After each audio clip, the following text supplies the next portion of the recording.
There is something profoundly unsettling about being in the presence of a liar, not just because of the deception itself, but because of what it awakens within oozed out confusion, a subtle sense that something essential has been disturbed. And yet, the most dangerous liars are not the ones who speak falsehoods openly. No, the most dangerous are those who use questions to manipulate reality. Questions that don't seek truth, but conceal it. I am Carl Jung, and today I invite you to walk with me into the darker corridors of the human psyche.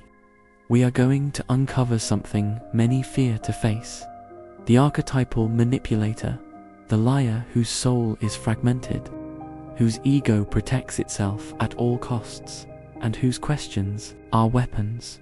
These are not innocent inquiries, these are traps, camouflaged manipulations, echoes from a psyche that cannot face itself and thus turns outward, twisting the minds of others. Here are 5 questions liars often ask, and the terrifying psychological reason why you must not trust them. Question 1. Why would I lie about something like that? At first glance, it sounds reasonable, even vulnerable. They look you in the eye. Their voice is calm, maybe even hurt, and in that moment, something inside you starts to doubt your own intuition. But this is the liar's first weapon. The appeal to absurdity. Jung would call this a defense of the ego. When a liar cannot deny the accusation outright, they retreat into incredulity. Why would I lie? Becomes a smokescreen, designed not to answer the question, but to make you question your own judgment. The deeper psychological truth: they are trying to control your perception. Because if they can make you doubt your instincts once, they can control the narrative forever. Behind this question is not a search for truth. It's a tactic to destabilize your inner compass. Question 2. Are you really going to believe them over me? Now we enter dangerous terrain. This question isn't just manipulative, it's divisive. It's designed to isolate you from others, to pit your loyalty against your logic. This is emotional triangulation, a classic tactic used by those who fear being exposed. Jung taught that when a person has not integrated their shadow, when they are unwilling to see their own darkness, they project it outward. They turn relationships into battlegrounds. They sow confusion between allies. This question is meant to put you in a double bind. If you believe the other, you betray the liar. If you believe the liar, you betray your intuition. And so, you are torn. That's exactly where they want you: disoriented, doubtful, dependent. Question 3. So now I'm the bad guy. This is not a question. It's a manipulation in disguise. Here, the liar invokes martyrdom.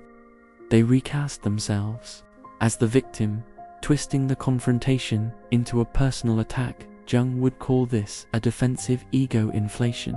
The liar cannot tolerate the shame of being exposed, so they inflate their pain to eclipse yours.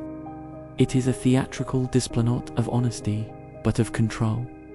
This question is designed to flip the emotional balance. Suddenly, you are no longer addressing the wound they caused. You are managing their hurt feelings. The truth is buried. The liar walks away unscathed. And you, the one seeking honesty, are left feeling like the aggressor. Beware, this is how truth dies in a relationship. Question 4. What more do you want from me? This question may come after partial truths, half confessions, or vague apologies. It is an attempt to shut down the conversation, not because the truth has been fully told, but because the liar has reached the edge of their comfort. It is a deflection masked as surrender. Jung would interpret this as a fear of individuation. Telling the whole truth requires courage, a willingness to face the fragmented parts of the self.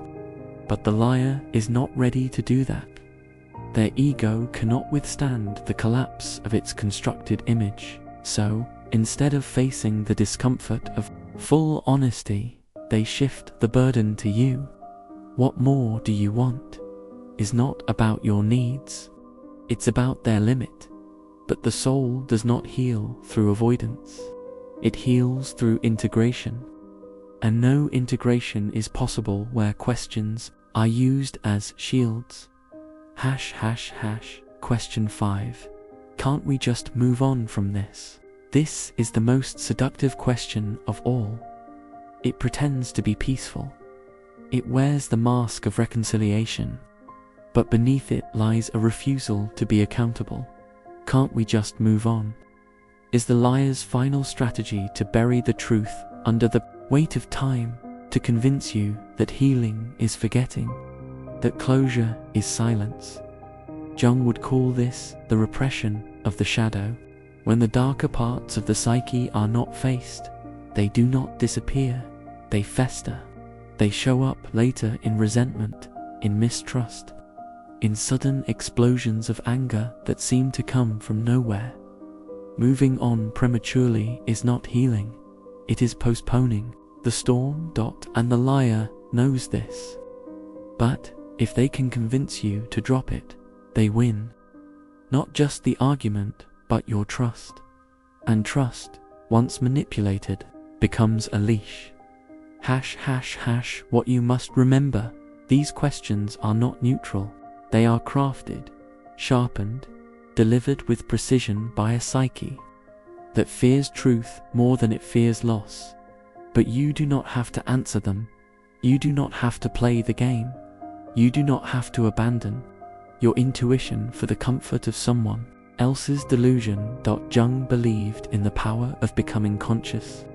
He taught that when we shine light on the shadow, it loses its grip, it becomes human, it becomes integrated. But that process requires tremendous courage. So if you recognize these questions in someone close, or even within yourself, take it as a signal.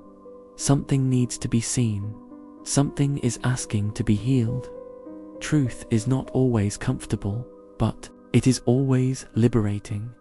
And in a world full of masked words and performative empathy, your clarity is a revolution. Choose truth, even if it shakes everything, even if it ends something, because when you choose truth, you choose yourself, and no liar can ever take that from you.